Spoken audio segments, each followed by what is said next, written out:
Hello बच्चों, आप सब मस्त होंगे, खुश होंगे। आज मैं आपको डीएसएसबी म्यूज़िक टीचर का 23 अप्रैल 2025 के थर्ड शिफ्ट का मैथ के कुछ क्वेश्चंस करवा रहा हूँ।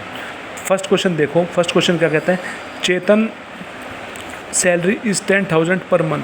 तो चेतन की जो सैलरी है वो 10,000 है हर मंथ की, and he spend 4,500 on house rent.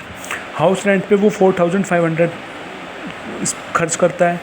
1,500 on bill pay वो करता है 1,500, and the rest of the amount in his monthly saving.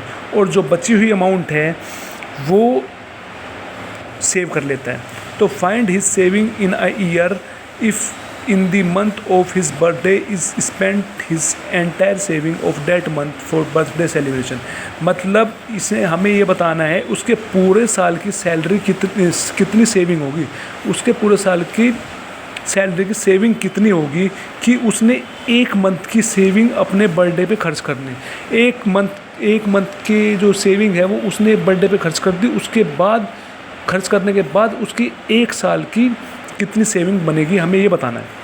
तो पहले तो देखो, ये हाउस रेंट पे कितना खर्च कर रहा है 4,500, बिल पे कितना खर्च कर रहा है 1,500, तो खर्च टोटल कितना कर दिया 6,000, और उसकी सैलरी कितनी है 10,000। जब 10,000 में से 6,000 खर्चा कर दिया तो उसके पास सेविंग कितनी बची 4,000। तो 4,000 जो सैलरी उसकी सेविंग बची है, सैलरी की सेविंग कितनी बची है, सेविंग बची है उसमें 4,000, वो भी एक महीने की। तो हम अब क्या करेंगे, हमें पूरे साल की बतानी है। तो हमने पूरे साल की निकालेंगे। अब 1 ईयर, एक साल की हम निकालेंगे। तो एक साल में कितने महीने होते हैं 12 महीने होते हैं। तो जब एक महीने की सैलरी उसकी सेविंग जो है वो कितनी है 4,000, तो 12 महीने की कितनी हो जाएगी 12 × 4,000, तो कितनी होगी 48,000 सेविंग होगी उसकी पूरे साल की। तो पूरे साल की कितनी सेविंग होगी 48,000। बट इसने क्वेश्चन में ये भी बोला है उसने एक मंथ की, जिसमें बर्थडे है उसका, बर्थडे पर पूरे मंथ की सेविंग खर्च कर दी। तो एक मंथ की सेविंग कितनी हो रही है उसकी 4,000।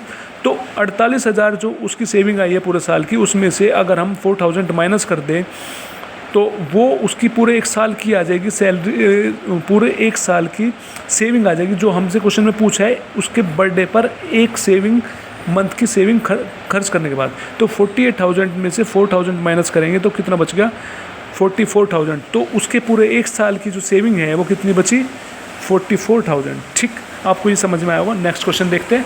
नेक्स्ट क्वेश्चन में क्या कह रहा है? In an examination 84% of the student passed. तो किसी एग्जामिनेशन में 84% स्टूडेंट पास होते हैं, एंड 480 स्टूडेंट फेल। कितने फेल हो गए 480 फेल हो गए।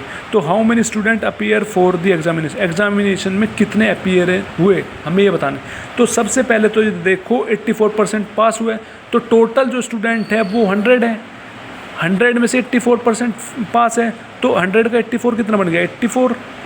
100 का 84% कितना बन गया 84। तो उसमें से 84 ये पास है और 100 टोटल है। तो फेल कितने हुए, फेल हुए उसके 16%। जब 84% पास है तो 16% फेल हुए। जब 16% फेल हो गए तो क्वेश्चन में हमें दे रखा है फेल कितने हुए 480 स्टूडेंट। तो 16% किसके बराबर होगा 480 के बराबर है। तो 1% यहाँ से कितना आ गया 480/16। हमसे क्वेश्चन में पूछा क्या है, हमसे क्वेश्चन में ये पूछा है कि कितने स्टूडेंट अपीयर हुए एग्जामिनेशन में। तो अपीयर तो जो देने वाले तो 100% है ना, वो तो टोटल 100% है ना अपीयर वाले। तो 100% निकाल देंगे इसका। तो 1% 480/16, तो 100% कितना हो जाएगा 480/16 × 100। इसको सोल्व करके कितना आ जाएगा 3,000। तो इसका आंसर हो गया 3,000।